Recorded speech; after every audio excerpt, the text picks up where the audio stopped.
আল্লাহ তাআলা যে কোনো উসিলা দিয়ে বান্দাকে নিয়ে গেছে।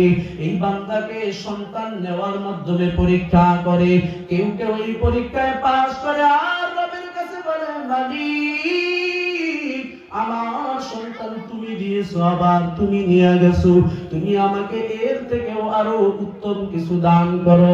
আর কিছু কিছু মানুষ ধৈর্য ধারণ করতে না পেরে আল্লাহর পরীক্ষায় ফেল করে আল্লাহ তাআলাকে গালি দেয়, বলে দুনিয়ার আর কোন মানুষকে দেখো না, আমার সন্তানটাকে দেখলা। এরকম ভাবে বান্দা ধৈর্য হারাই আল্লাহর উপরে রাগান্বিত হয়ে যায়। এই পরীক্ষাটাই বান্দাকে আল্লাহ করে, গোলাম মিনাল খাউফি ওয়াল জুই ওয়া নাকসিম মিনাল আমওয়ালি ওয়াল আনফুসি ওয়াত সামারাত। আল্লাহ বলেন মাঝে মাঝে ফসল আদি ছিনায়া নেওয়ার মাধ্যমে বান্দাকে পরীক্ষা করে। এই আয়াতের মাধ্যমে বুঝলাম 5টা মুসিবত দিয়ে আল্লাহ পরীক্ষা করেন, কিন্তু বান্দাকে আল্লাহ ধন দৌলত টাকা পয়সা দিয়েও পরীক্ষা করে। বান্দা তোমাকে সম্পদ দিলাম, তোমার অন্তরের ভিতরে কি অহংকার ঢুকে গেছে নাকি আমি মালিকের তুমি শুকরিয়া আদায় করো। আল্লাহ বলে ফাম্মাল ইনসানু ইযা মাবতালাহু রাব্বুহু ফাআকরামাহু ওয়া না'আমা ফায়াকুলু রাব্বি আকরামান। বান্দাকে আল্লাহ তাআলা ধন সম্পদ টাকা পয়সা বাড়ি গাড়ির মালিক বানায়া দিয়েছে, এমনকি সব থেকে বড় সম্মানের চেয়ার দান করেছে।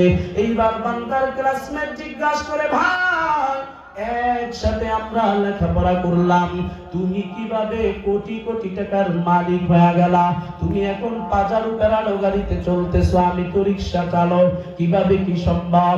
এইবার ওই গরিব ব্যক্তিকে ধনী ব্যক্তি অহংকার বশত এইবার অহংকার করে বলে, আমার রব আমাকে পছন্দ করে, ভালোবাসার জন্য সম্পদ দিছে, তোমাকে রব পছন্দ করে না, এর জন্য তোমাকে গরিব বানায়া দিছে।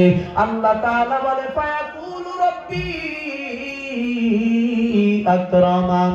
ওই বান্দাটা অহংকার নিয়ে বলে আমার রব আমাকে সম্মান দান করছে। আল্লাহ তাআলা ধন সম্পদ টাকা পয়সা বাড়ি গাড়ির মালিক বানায়া বান্দাকে পরীক্ষা করে, কিন্তু বান্দা আল্লাহর পরীক্ষায় ফেল করে, অহংকার করে করে করে করে জীবনটাকে জীবনের শেষ মুহূর্ত পর্যন্ত অহংকার নিয়ে দুনিয়া থেকে বিদায় নিয়ে চলে যায়।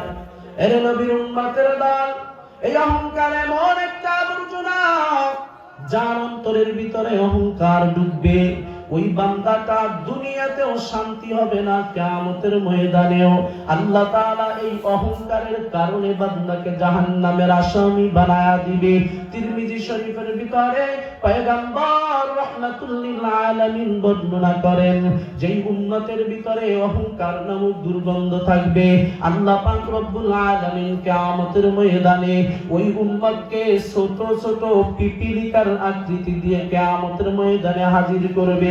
এইবার আল্লাহ ফেরেশতাকে ডাক দিয়া বলবে, ফেরেশতার দল যাও যাও এই অহংকারী গুলোকে ওই বুলাস নামক জেলখানায় ঢুকায়া দাও। বুলাস নামক জেলখানায় ঢুকানোর পর ওই বান্দাটাকে আল্লাহ ফেরেশতাকে আদেশ করবে, ফেরেশতার দল তাদেরকে তোমরা এবার জাহান্নামীদের রক্ত পুষ ভক্ষণ করাও।